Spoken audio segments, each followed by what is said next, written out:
Halo Crabies, welcome back to Cran Club ID YouTube channel. Jadi kali ini ada yang berbeda nih, karena akan ada 2 segmen baru di channel ini. Yang pertama, Craze Podcast. Yang kedua, masih rahasia ya. Video ini adalah video pertama dari segmen Craze Podcast. Jadi, apa yang akan kita sampaikan di Craze Podcast? So, di Craze Podcast, kita akan membahas berbagai macam topik. Tapi aku nggak akan bahas sendirian. Aku akan bahas bareng Brown, Xavier, sama Amber. Cuman pembahasannya lewat telepon ya, karena kami berempat itu tinggal di daerah yang berbeda-beda. Kalau aku sama Brown sebenarnya jarak tempat tinggalnya deket sih. Cuman karena kesibukan masing-masing, jadi belum bisa ketemu. Oke, jadi di video kali ini aku akan ngobrol bareng Xavier. Oke, aku telepon orangnya dulu ya.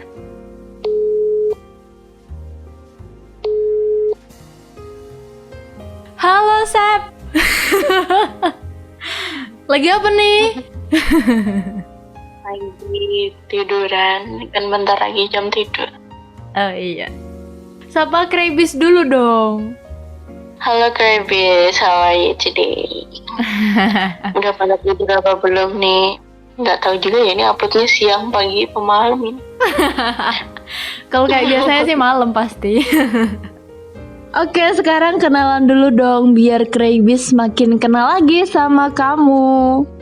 Halo guys, aku Xavier, umurku 22 tahun, dan sekarang aku single nih. Nah, jadi ini kita mau mulai segmen baru kan, Craze Podcast. Nah, di sini kita bakalan ngobrolin macam-macam hal nih. Jadi satu tema nanti dibahas sama kamu, terus sama Amber, terus sama Brown. Tema yang bakalan kita bahas pertama kali ini adalah toxic relationship. Nah, gimana? Seru nggak nih temanya? Seru banget, karena di zaman sekarang kan banyak yang terjebak dalam keadaan toxic relationship ya. Kenapa nih? Kamu pernah ngerasain? Iya, kamu pernah ya? Pernah. Jadi kalau menurut kamu nih, Sep, toxic relationship itu apa sih? Kayak gimana gitu?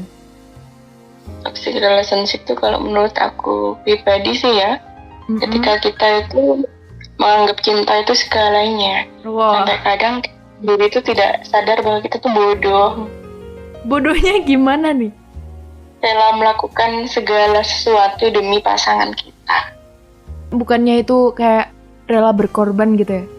Itu bukannya udah lumrah ya? Kalau misalnya kita rela berkorban buat pasangan kita. Rela berkorban untuk orang yang benar-benar cinta sama kita. Beda kasus kalau dia cuma memanfaatin atau cuma mainin kayak gitu. Oh, berarti kamu pernah ya ini kayak cuma dimanfaatin, cuma dimainin gitu, pernah ya berarti ya? Pernah. Oke, gimana nih ceritanya? Cerita, coba. Antar nama cowoknya disensor ya, jangan lupa. Aku sebut aja si D. Oh iya, Mas D ya. Semoga kamu mendengarkan ya. Aku nggak tahu di rumah sih hidup apa udah mati itu. Ya Allah, ngomongnya gitu amat jeng. Oke, gimana? Cerita. Jadi aku kena Mas D ini 3 tahun yang lalu. Dia ini temennya temenku.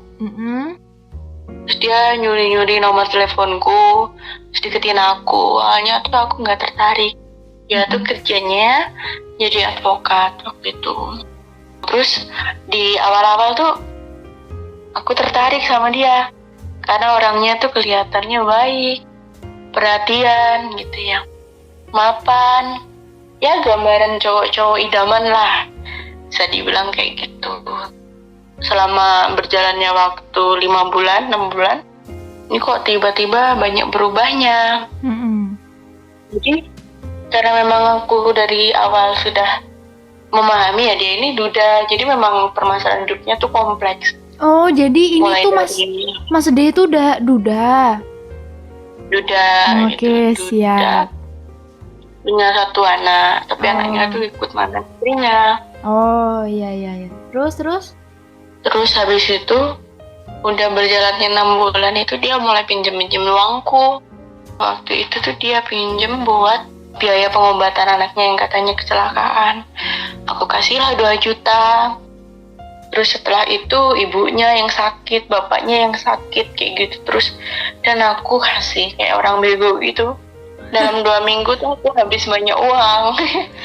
Ya Iya. Tuhan. Bodohnya lagi dia itu bilang gini, ini loh kemarin tuh aku di Pegadaian gadein cincin gitu. Sebenarnya sih mau tak kasih ke kamu, ini anggap aja cincin tunangan, dibilang gitu kan.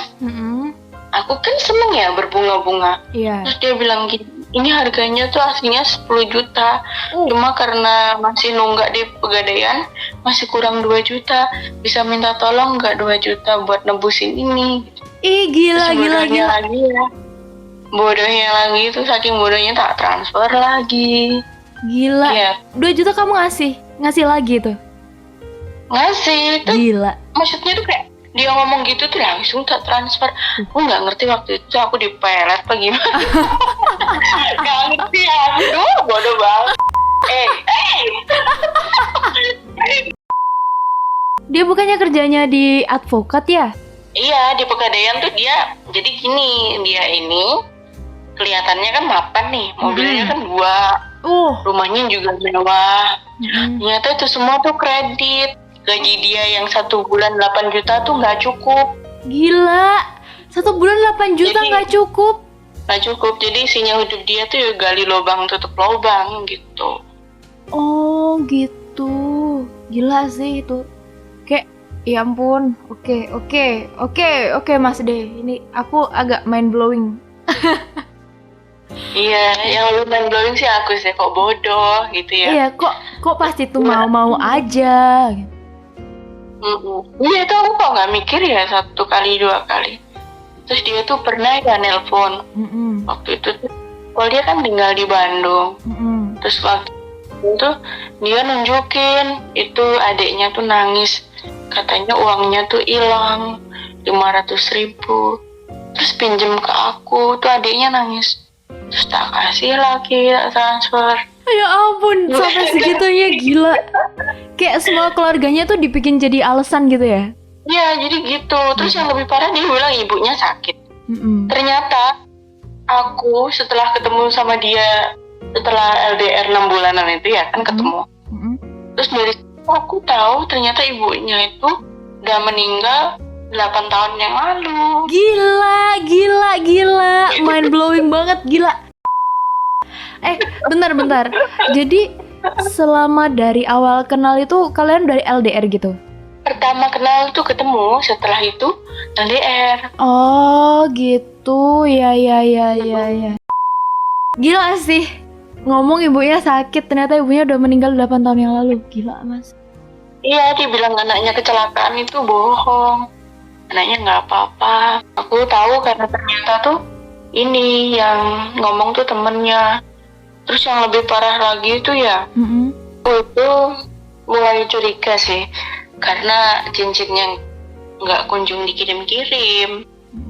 Terus dia ini kok semakin lama semakin kelihatan aneh. Jadi semakin berjalannya waktu, dia malah makin sering pinjam uang. Dan nggak ada yang dibalikin. Waktu dia mau ke tempatku ini, mau datang ke sini, dia tuh pinjam uang juga buat tiket pesawat gitu. Aku yang mind blowing itu kayak nggak, maksudnya kayak apa ya, kejam banget sih. Dia tuh bilang kalau anaknya lagi kecelakaan. Tuh kayak ngedoain anaknya buat kecelakaan beneran nggak sih? Gila ya. Maksudnya kalau anaknya kecelakaan beneran tuh dia gimana? Apa dia nggak kasihan gitu? Makanya bapaknya yang sehat dibilang koma. Astagfirullah. Itu udah Mas D, Anda ya tobat sekarang. Gila. Terus. Abis kamu curiga karena uangnya kok nggak dibalik-balikin, terus itu gimana?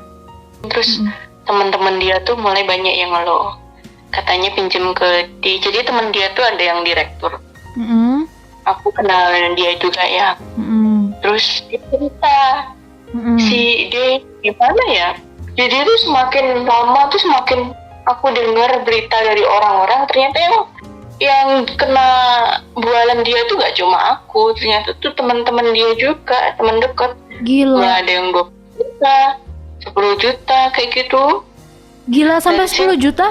Iya, 20 juta. Udah mau dilaporin itu. Ya ampun, gila sih. Terus itu kamu dapat omongan dari siapa aja? Dari temennya yang ngubungin aku. Temennya ngomong gimana tuh? Awalnya tuh temennya tuh ngiranya kan aku ini temennya si Mas D. Aku bilang aku bukan temennya, aku pacarnya. Terus dia kaget, loh kamu pacarnya? Mas D itu punya pacar di Bandung. Aku kayak nangis gitu, kayak orang gila, orang goblok, kayak orang paling stupid di dunia. Yang bilang kalau dia punya pacar di Bandung itu temannya yang ada di Bandung apa? Iya. Terus dia cerita, aku tuh sering ke apartemennya Mas D itu, si D. Aku sering lihat dia itu di kamar sama cewek, pacarnya itu. Oh my god. Aku kayak dong, beneran. Sumpah Mas D, Anda parah banget. Mas D, tolong Anda tobat.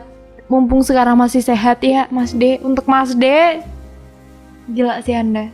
Terus habis itu, gimana kamu klarifikasi ke dia? Mas bener nggak ini kata orang-orang begini-begini? Kamu klarifikasi nggak ke dia? Aku klarifikasi, tapi dia selalu ngomong. Dia bilang orang-orang tuh bohong. Tapi aku kan mikir, kalau orang-orang bohong mana buktinya, kan uang nggak balik-balik. Yang komplain soal dipinjemin uang, masalahnya tuh sebelum aku lebih kenal ke temennya. Jadi si temennya Mas D ini cerita kan kalau ya kayak tadi yang aku bilang pinjem uang itu tuh masalahnya nggak cuma satu orang. Jadi bayangin itu 5 orang tuh cerita kayak gitu. Terus ada yang cerita, Dek kamu tuh nggak tahu, Dek itu tuh sering nidurin cewek. Gila. Gue udah kayak aduh stupid kayak gitu. Berarti ini ada 5 orang temennya Mas D yang cerita ke kamu ya? Iya, kalau dia kena tipu. Itu baru yang aku kenal ya. Terus yang versi temennya Mas D ini tuh teman-teman dia tuh banyak yang kena tipu. Berarti yang kena tipu lebih dari 5 orang. Gila. Terus cewek yang biasanya dibawa Mas D ke apartemennya itu juga dimintain duit nggak? Kayaknya nggak ya. Malah dikasih ya. You know lah. Iya, kata teman-temannya kayak gitu. Tapi ada yang lebih bikin aku stres. Apa juga? Mas D itu belum cerai. Gimana saya. Mas D belum cerai? Hah? Bentar ya, biar otakku memproses dulu nih. Soalnya ini kayak yang complicated banget gitu kan. Gue takut otak gue meledak nih. Nggak. Oke, jadi gila. Jadi Mas D itu berarti udah pisah rumah sama istrinya. Cuman belum. Satu rumah? Bentar. Pusing pala gue. Anjir. Jadi Mas D itu belum cerai. Masih satu rumah sama istrinya. Iya. Terus dia tuh punya pacar. Selain kamu pacarnya ada banyak ya berarti ya? Kan ada yang dibawa ke apartemen juga. Banyak banget. Oke. Selain punya rumah berarti dia punya apartemen. Apartemennya itu buat ngebawa cewek-ceweknya dia pulang ke apartemennya gitu ya. Buat diboboin. Ngerti, dia tuh halakos lah. Oke, siap. Iya, susah mendeskripsikan Mas D ini. Dia tuh ngakunya kan beda. Waktu video callan gitu tapi ya nggak curiga. Dia kan memang video call tuh di belakang rumah, di halaman rumah kayak gitu. Gila. Terus ketika ada suara gitu kayak ada yang manggil dia tuh dia langsung matiin telepon. Gila. Tapi yang bikin aku pusing, dia itu bilang kalau dia kan udah cerai nih. Nah, tapi awalnya tuh aku bimbang karena dia ini tetap ke kamar video call aku tuh nggak ada istrinya. Nah aku nggak ngertinya di situ. Apa dia itu nelpon aku video call di kamar itu memang pas istrinya nggak di rumah atau gimana, aku nggak ngerti. Ternyata mereka nggak cerai gitu. Terus gini, kamu emangnya dulu PDKT sama dia tuh berapa bulan? 6 bulan. Enggak, bukannya 6 bulan itu kalian udah LDR ya? Maksudnya udah pacaran ya? Oh, ini awal kenalnya ya? Iya, 1 bulan? PDKT. 1 bulan? 1 bulan, iya mulutnya tuh manis banget. Daftar mantanku tuh yang paling omongannya manis tuh dia. Jadi dia tuh ngomong tentang masa depan. Dia tuh orangnya kelihatan visioner. Gila. Keren gitu. Enggak, berarti selama 1 bulan itu kalian ketemu ya? Belum LDR gitu? Awalnya tuh teman biasa, jadi pernah ketemu. Setelah itu kan LDR apa ya? Jarang ketemu, udah nggak ketemu. Terus kita ini kok dekat gitu, terus jalin hubungan. Ketemunya tuh berapa kali doang, 2 kali doang. Terus pas dia di kotaku, pas dia datang ke sini kan aku yang bayarin kan. Gila, lu yang bayarin? Iya, dia itu duitnya habis. Katanya sih habis karena buat bapaknya di rumah sakit. Oke, siap. Terus dia tuh marah ketika aku buka dompetnya. Lah, kenapa? Ternyata namanya Mas D itu bukan D. Tapi? Itu bukan nama aslinya. Oke, siap. Aku lihat KTP dan statusnya kawin. Oke, siap. Aku tuh di situ kayak hatiku tuh campur aduk gitu. Aku speechless. Aku kan habis uang banyak ya, jadi di ATM ku tuh sampai habis. Aku susah mau makan. Terus di sakuku tuh tinggal 100.000. Buat beliin dia rokok kan masih sisa 50.000. Dan buat beli jajan-jajan lah, pokoknya sisanya tuh cuma 50.000. Terus dia tahu aku ada di saku ada uang tuh diminta tahu pada 50.000. Gila, 50.000 diambil sama dia? Iya. Gila tanya sih. Buat saku pulang. Gila gitu. sih. Aku nggak makan seminggu gara-gara dia. Gila. Jadi aku minta, saking aku nggak ada uang sama sekali. Gimana? Lu minta apa? Minta makan ke teman-temanku. Jadi temanku tuh tahu kan aku cerita. Aku di jalan gitu. Terus temanku tuh sengaja bawa makan siang tuh 2, kadang 3, sekalian ngasih aku makan malam kayak gitu. Baik. Untung aja ya kamu ada teman-teman yang baik yang di situ yang mau apa ya, ngebantu ya, minimal kan ngasih makan tuh juga alhamdulillah banget lah pokoknya. Itu beneran. Iya, kok selama sama dia tuh belangsak. Kampret sih itu, sampai dia tuh kayak nggak peduli lu mau makan, lu mau nggak makan, terserah, yang penting gue dapat duit dari lu. Ya ampun, gila Mas D lu. Iya, udah nggak peduli dia. Aduh, pikiranku, nggak kuat. Aku speechless, bener, aku speechless. Aku juga sakit hati lah pas tahu. Ya awalnya sih aku oke aja ya, dia ngambil uang gitu. Cuma pas aku tahu dia udah beristri itu aku kayak ngerasa sakit gitu, sakit banget. Iyalah. Gitu. Iyalah, lu selama ini juga ada pacar. Selama lu dibohongin. Terus kalian putusnya tuh gimana? Yang mutusin siapa nih? Setelah itu kan dia pulang ya, setelah ketemu tuh. Iya. Nah, aku setelah ketemu dia lagi nih makin kalau dia ini bukan orang baik. Makin ngehnya itu gimana? Dari karena dihubungin orang-orang tadi, teman-temannya, terus apa kamu lihat KTP-nya gitu? Aku lihat chattingannya gitu, kan nggak sengaja gitu ngelirik. Aku lihat dong di chattingan paling atas tuh apa coba? Apa? Mama. Itu nama anaknya, Mama. Dan di situ namaku tuh paling bawah. Gila. Ada yang lain-lain juga. Mantap. Aku di situ tuh kecewa banget. Apalagi teman-temannya tuh mulai menghubungi teman-teman dia yang merasa pacarnya dia. Duh, kamu tuh deket sama Mas D. Aku loh pacarnya gitu ya gitu. Ngehubungin kamu? Terus mereka jelek-jelekin aku. Dia bilang aku murahan lah, apalah gitu. Oh my god. Ceweknya tuh sampai nelpon aku kayak gini. Kamu diapain sama dia? Ditidurin juga? Gitu. Udah duitku tuh habis ya. Makan aja susah. Kayaknya begitu.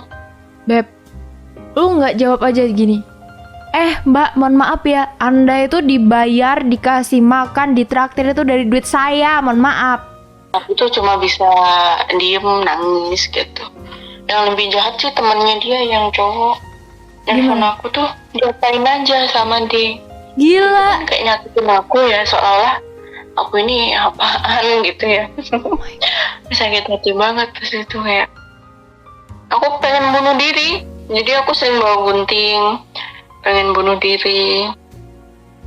Gitu ya gimana, nggak ada uang, terus ngerasa kayak kok aku begini banget hidupku, aku nggak pernah nipu orang, kok aku jadi ditipu kayak gitu. Terus lu juga nggak pernah ngapa-ngapain, maksudnya lu cewek baik-baik tapi tiba-tiba ditelepon kayak gitu. Dan yang nelpon tuh bukan satu orang, jadi teman-teman dia tuh tahu semua. Jadi kan stereotip seorang Mas D ini kan dia suka nidurin cewek, dan dia tuh teman-temannya tuh mengeneralisir itu, menganggap aku tuh sama kayak wanitanya. Oke, siap. Gila sih itu. Sedih sih asli, itu aku sampai stres 3 bulanan. Sedih lah, Beb. Kayak orang gila. Iya, uangku hilang, ternyata dia beristri, ternyata dia juga ada pacar lain, ternyata memang dia itu buruk kayak gitu. Aku udah nggak ngerti lagi. Ya sedih lah pasti. Aku aja kalau ada di posisi kamu ini juga pasti sedih banget, dan yang pasti pengen nampol banget sih, beneran. Aku nggak tahu kenapa begitu. Kata dia sih karena aku itu orangnya polos. Ya ampun, dia ngomong gitu? Enggak, bentar. Berarti ini dia ngomong gitu pas udah putus ya? Maksudnya pas tahap mau putus. Oh, dia ngomong ke temennya. Jadi dia ngomong ke temennya, iya karena si cewek itu tuh polos banget dia masihan, jadi bisa gua ini bohongi gitu. Gila. Terus aku di situ ngerasa salah kadang. Oh, apa jadi wanita baik itu salah ya? Jadi wanita baik tuh dianggap polosan kayak gitu ya, polos, gampang ditipu. Karena kan gimana ya, kan merasa deket sama Mas D. Ketika dia cerita anaknya kecelakaan, ya nggak ada uang, aku kasih. Bukan sebagai bentuk kebodohanku, tapi kan sebagai bentuk aku peduli kan gitu kan. Karena kamu ngerasa kasihan juga sama anaknya ya kan, apalagi dibilangnya kan kecelakaan. Iya, aku nggak tega gitu. Tapi semua teman-temannya tuh nganggap aku bodoh kayak gitu. Sampai sekarang. Kadang kalau temennya suka hubungin tuh tiba-tiba bahas itu. Bahas gimana dia bahasnya? Bahas D, gimana kabarnya Din? Kamu kok dulu mau-maunya sama D, udah tahu kayak gitu. Terus kamu diapain aja, masih dibahas sampai sekarang. Masih dibahas sih terus. Gila, nggak paham sih. Itu mohon maaf nih ya buat teman-temannya Mas D, semoga kalian dengar ini. Apa sih masalah hidup Anda? Nggak usah lah tanya-tanya yang kayak gitu, nggak penting juga. Mohon maaf, buat hidup Anda itu nggak penting. Apa Anda dapat duit setelah tanya kayak gitu ke Sefir? Ya ampun, gila. Hamba emosi, mohon maaf pemirsa, mohon maaf. Itu temannya ngomong ke aku. Ada yang ngomong gini, dia itu sebenarnya bukan pengacara, tapi supir. Apa? Supir apa BTW? Supir di kantor. Oh, dia tuh ada di kantor pengacara, cuman dia bukan sebagai pengacaranya, tapi sebagai supir pengacaranya gitu ya? Sepertinya gitu. Tapi dulu tuh aku yakin karena dia tuh pernah ngeliatin berkas-berkas BAP, berkas apa itu BAP itu, berkas acara pengajuannya itu. Nggak tahu sih. Ya pokoknya berkas pengajuan yang buat di pengacara gitu ya. Aku lihat itu, jadi aku langsung percaya gitu dari omongannya juga sih. Kelihatan pinter gitu ya. Iya. Dan dia itu cuma sopir. Ya ampun. Enggak, ini kita bukan mau menghina pekerjaan supir, bukan ya. Cuman apa ya? Kayak keterlaluan banget gitu si Mas D-nya ini, karena dia ngakunya itu pengacara, gaji 8 juta per bulan, punya ini, punya itu. Ternyata zong gitu loh. Bukan kita mau ini ya menghina profesi supir, bukan ya, bukan. Dia aja yang akhlak. Iya, emang Mas D-nya aja nggak punya akhlak emang, benar. Temennya tuh cerita setiap kali mereka keluar bareng, makan bareng di restoran tuh dia selalu ngajuin restoran bagus. Ketika mereka udah makan, terus dia bilang kalau dompetnya ketinggalan. Gitu Terus? Ya akhirnya temennya yang bayarin. Kan dia yang bayar. Dia cuma makan doang. Dia cuma milih, yuk kita makan di restoran itu yuk.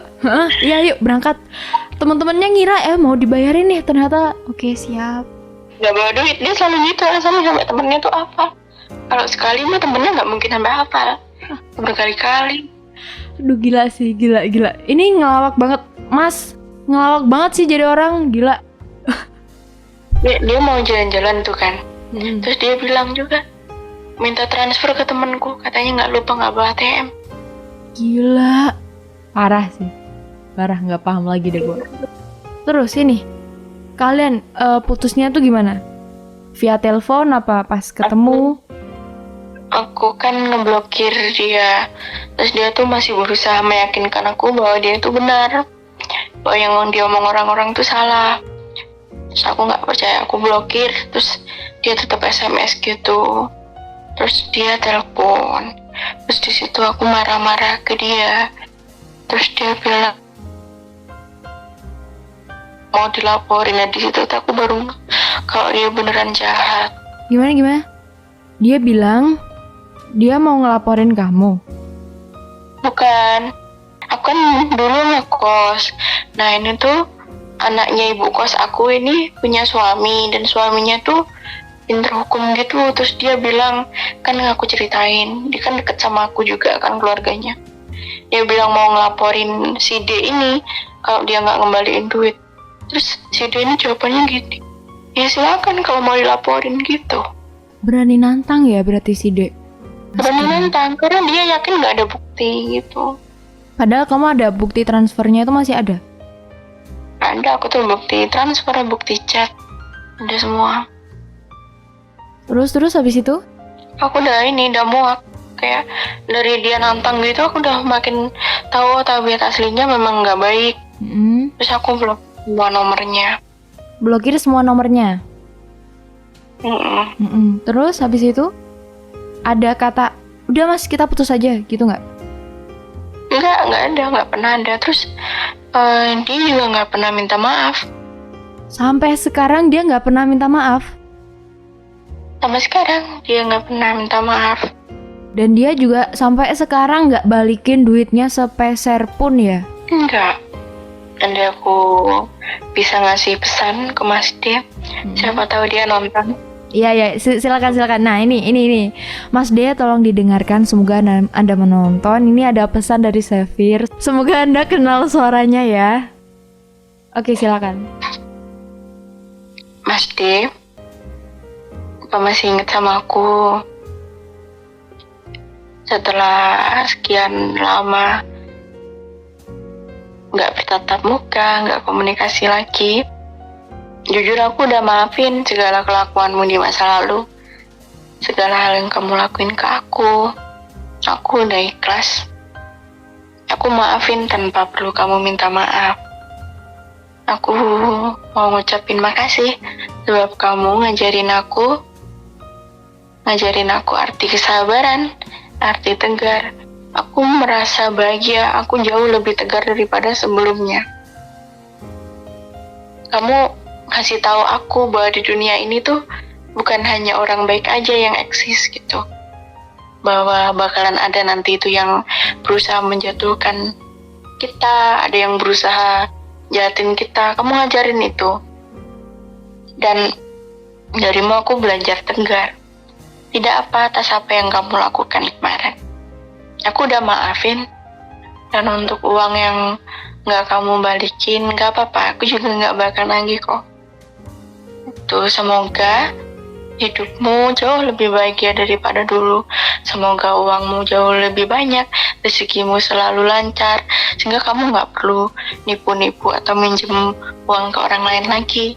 Semoga harimu selalu menyenangkan. Oke, aduh, bentar-bentar, kok aku pengen nangis ya? Aduh,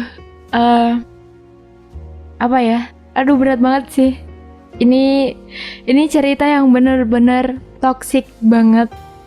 Selain toksik di hubungan, ternyata juga dia itu apa ya? Ini mengandung pengkhianatan, mengandung penipuan, pokoknya kayak komplit banget gitu ya. Oke. Oke, kalau gitu Sefir, makasih sudah mau berbagi dengan Kraybis, udah mau meluangkan waktunya untuk menceritakan kisah yang apa ya, complicated ini. Semoga bisa jadi pelajaran buat aku, juga buat Kraybis, buat semua yang nonton. Apa ya, jangan terlalu gampang percaya sama orang kali ya. Iya, betul. Iya, kayak kita tuh harus benar-benar tahu dulu orang ini seluk-beluknya kayak apa, bibit, bebet, bobotnya itu penting banget untuk kita ketahui. Terus apa lagi ya? Kira-kira pesan apa nih yang mau kamu sampaikan buat para Kraybis nih? Jangan gampang percaya ke orang. Ketika orang berkata manis soal kita, soal masa depan, jangan selalu percaya. Karena bisa jadi orang yang kita anggap baik itu justru sebaliknya. Jadi jangan terlalu mencintai orang terlalu dalam. Nanti jatuhnya juga terlalu dalam. Yang wajar saja. Itu, jangan sampai kalian bernasib kayak aku. Cukup aku aja yang ngalamin. Oke. Semoga Sefir diberi apa ya, hati yang lebih kuat lagi sama Tuhan untuk menjalani kehidupan yang nggak selamanya mulus. Semoga kita semua juga gitu, diberi kekuatan, diberi ketegaran. Oke, Kraybis, kalau gitu segini aja ngobrolnya sama Sefir kali ini.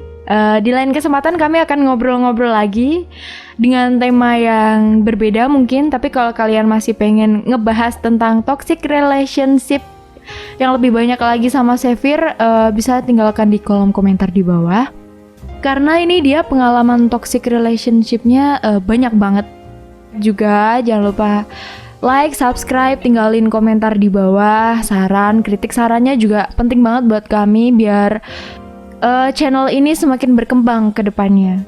Oke, ucapin goodbye dulu dong sama Kraybis. Terima kasih udah mendengarkan cerita aku. Semoga hari kalian menyenangkan. Bye-bye, Kraybis. Oke, segitu aja video kali ini. I hope you enjoy this video and see you next video, Kraybis. Bye.